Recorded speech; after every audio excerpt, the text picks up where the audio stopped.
महाराष्ट्रातील प्रत्येक अपडेट जाणून घेण्यासाठी आजच मेट्रो रायगडच्या सोशल मीडिया प्लॅटफॉर्मला लाईक, फॉलो आणि सबस्क्राइब करा। हत्याकांडातील आरोपी गजाआड स्थानिक गुन्हे अन्वेषण शाखेची कारवाई। किरकोळ कारणावरून झालेल्या वादामध्ये दगडाने ठेचून ठार मारल्याची घटना खालापूरमध्ये घडली होती।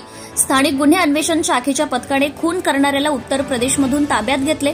खालापूर तालुक्यातील नावंढे येथील खोपोली कर्जत रेल्वे लाईनमधील पुलाजवळ 26 एप्रिलला दुपारी 1 वाजण्याच्या सुमारास एका अनोळखी व्यक्तीचा मृतदेह आढळून आला।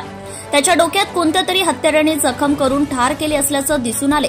पुरावे नष्ट करण्यासाठी दगडाने मारून आरोपी पसार झाला होता। या गुन्ह्याचा स्थानिक गुन्हे अन्वेषण शाखेकडे सोपवण्यात आला। पोलीस निरीक्षक बाळासाहेब खाडे यांच्या मार्गदर्शनानुसार सहाय्यक पोलीस निरीक्षक नागेश कदम, पोलीस उपनिरीक्षक लिंगप्पा सरगर व 12 अंमलदार यांचे 2 पथकं तयार करण्यात आले। आपल्याकडील असलेले कौशल्य, तांत्रिक तपास आणि खबऱ्यांकडून माहिती प्राप्त करण्यात आली। गुन्ह्यातील संशयित उत्तर प्रदेशमध्ये असल्याची माहिती पथकाला मिळाली।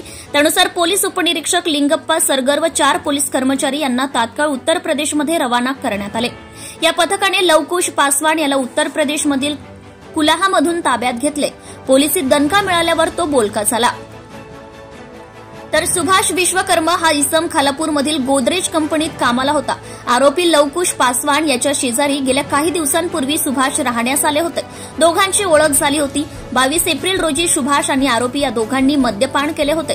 त्यानंतर दोघांमध्ये काही कारणास्तव शाब्दिक वाद झाला।